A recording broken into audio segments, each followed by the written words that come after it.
The Nintendo Switch 2 is out, and with it comes one of the things I've been asking for since the Wii. Virtual Console GameCube games. Yes, I have been demanding this for a very long time. And after playing with the Nintendo Switch Online version of the Nintendo 64 games, I came to a conclusion. I desperately needed that GameCube controller. And guess what? Nintendo delivered. So, let's get right into it. Hello and welcome. My name is Wolfie. You're watching GreaterThanPie, and today we're taking a look at this. Now, I do have the Nintendo 64 version. In fact, I think that video is actually going to come out after this one, but this is pretty cool. This is a recreation of the GameCube controller, albeit with modern features. And if it's anything like the Nintendo 64 version, there are going to be little details that just make this thing awesome. Now, you cannot buy these in store. You actually have to buy them from Nintendo directly, and you have to be a Nintendo Switch Online member. So they pretty much prevent scalping by, well, essentially selling it to only people with the accounts. Yeah. Inside the box, we got the controller itself and a charging cable. And that's what came with the Nintendo 64 one as well. They really don't have much in them. The star of the show, though, is this.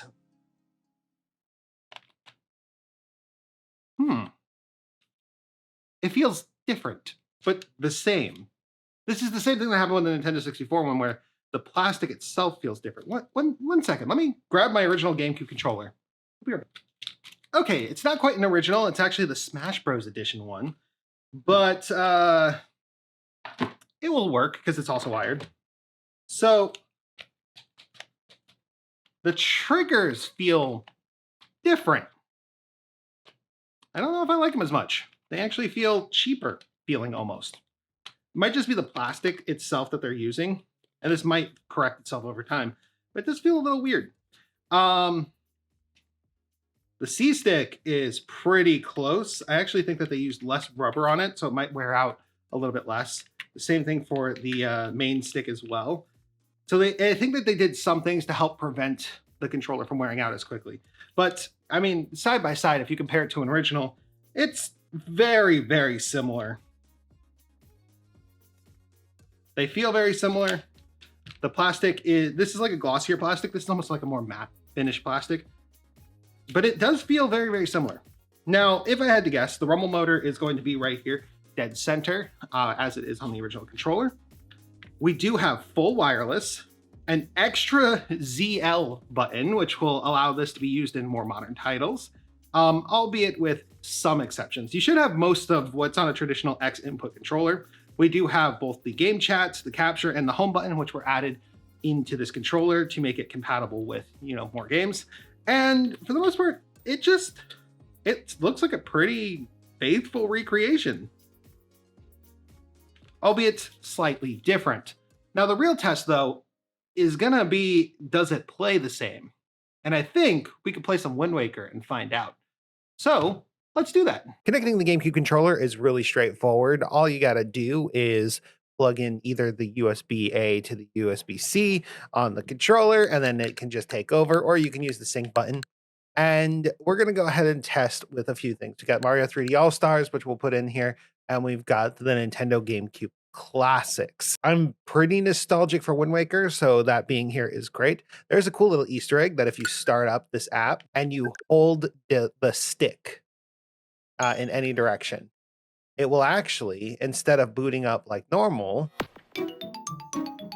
will boot up like a Nintendo GameCube, which is a nice touch,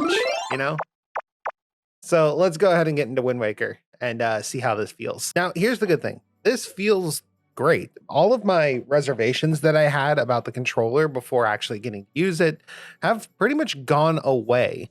It is a different feel of plastic, and I do think it's the difference between having a matte and a glossy plastic, but everything does actually feel pretty normal, to the point that I was able to get all the way through Forsaken Fortress the exact same way that I used to as a kid. Additionally, the way that the GameCube controller feels is not too far off from a normal controller. The tiny C-stick is a little wonky, but at the same time, if you're playing a game that used to use this control scheme, it just fits naturally. So everything pretty much feels like it used to.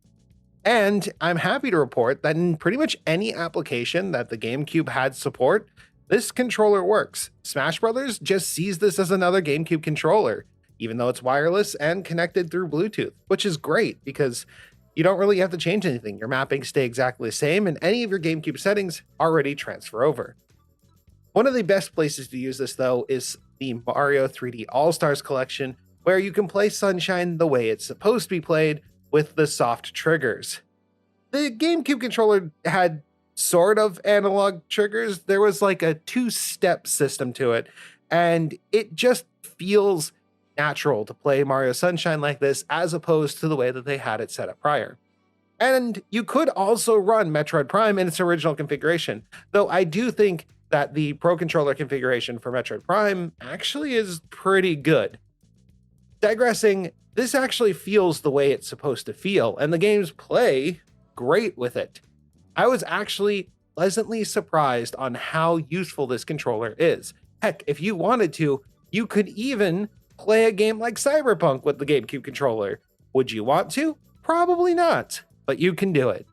And so it's just another controller option for you to use, and that is kind of awesome. So I've gotten some time on this, and honestly, after I really started to use it, a lot of those concerns sort of melted away. I don't know if there's like something to this plastic that after you use it for a little while, it just starts to feel like the normal GameCube controller, but that scratchiness that I thought I was feeling is gone already. And not only that, but I was playing Wind Waker and it takes me back the exact same way the Nintendo 64 version of the controller did. It just takes me right on back to playing that game all the way all those years ago. And I'm really excited when Smash Brothers or Mario Sunshine or even Double Dash show up on the Nintendo Switch Online GameCube collection. Now, it does work with the Mario 3D All-Stars collection that unfortunately you can't get anymore, but it does work. You can connect the controller and it just works in Mario Sunshine as intended. And it also works in Smash Bros, which, you know, it's very useful to have a controller like this that works in Smash Bros. Not having to pull out the wired ones, of course. And so as a recreation controller, it's actually quite nice. I guess the real question is, would the Smash Bros community actually start using these? Probably not, because, well, no, you can run it wired. And you do have an extra button to map, though. 2 buttons that you can technically map. Yeah, this does actually have the chat functionality, which I kept accidentally hitting when I was trying to go home. So I could remap that to just another home button so that I can avoid that problem. And it does have that second ZL button, which a little silly, but it's great. So the mappings are exactly the same as they are on the screen, and just overall, it's a lot of fun. So as a recreation GameCube controller, I enjoy it, but I would wait on this. And it's entirely because the number of games that even utilize the features of the GameCube controller are very, very slim right now. We've got Soul Calibur, F-Zero, and Wind Waker. And Wind Waker does feel great on here, don't get me wrong, but it isn't going to be until we have Sunshine. Really, Sunshine is one of the few games that actually really uses this, unless you have the 3D Mario collection. If you have this, get it, because this is great.